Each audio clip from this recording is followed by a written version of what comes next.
Muhaimin Iskandar, calon wakil presiden nomor urut 1 dalam debat kemarin malam bertanya tentang kerusakan iklim lingkungan hidup kepada calon wakil presiden nomor urut 3, Mahfud MD.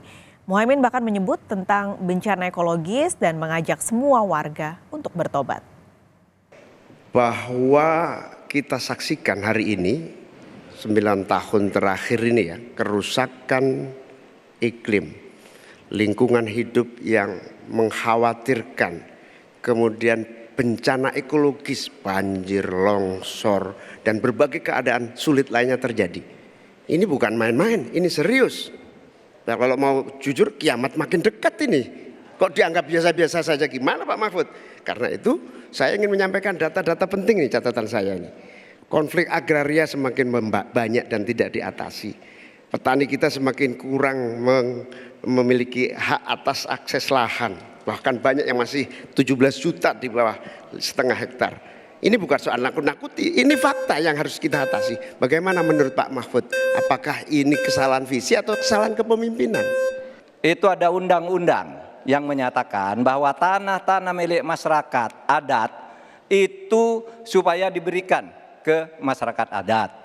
Nah, pada waktu itu pemerintah itu mempunyai Inspektorat Jenderal Agraria. Inspektorat Jenderal Agraria ini mengeluarkan KINAK namanya.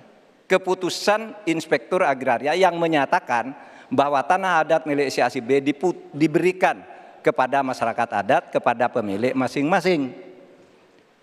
Nah, tetapi sesudah zaman Orde Baru muncul BPN.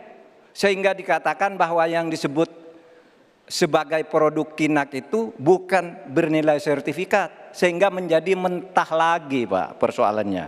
Jadi tumpang tindih sertifikat. Bencana ekologis di mana-mana. Saya tidak menyalahkan siapapun ya. Ini sebuah fakta yang harus kita antisipasi bersama dengan baik-baik.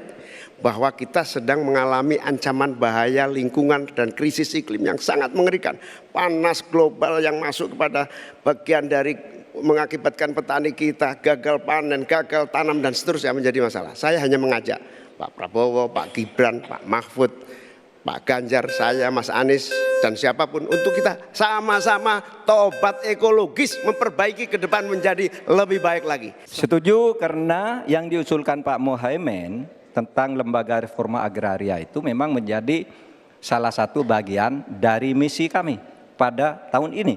Jadi kami punya tim reformasi hukum nasional yang melibatkan pakar dari berbagai kampus. Kesimpulannya, masalah agraria ini harus ada sebuah badan khusus yang nanti menangani.